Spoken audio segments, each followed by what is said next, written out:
The Critical Issues Forum is an opportunity for us to bring the business community together with the community at large and discuss topics that are pressing and that are of interest and that need sort of, quite frankly, a solution, both on a local, regional, and national scale, typically with a local bent.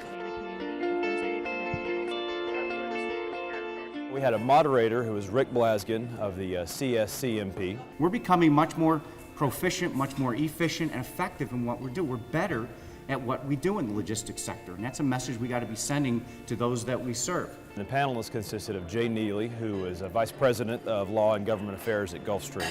We sell airplanes, but we're in the service business. To be successful in the service business, we have to be a logistics company. Simple as that.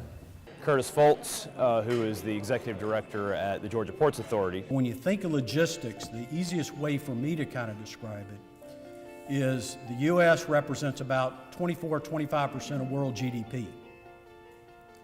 We're growing our infrastructure at a tube that's about an inch in diameter, when all of our world trading partners are growing their capacity at a tube that's 10 inches in diameter.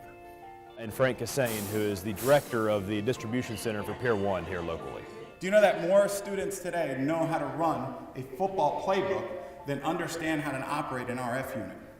They don't even know what a manifest is, but yet they know how to play football. And when they get out of high school, less than 1% of those kids are going to play in college. But 10% of those kids are going to work for one of us.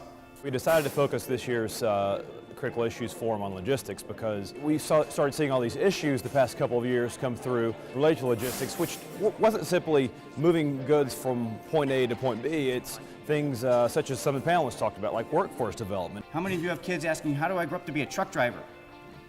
Not a lot. Yet truck drivers, many of them are baby boomers that are beginning to retire, and about 75 to 80% of our freight moves on a truck.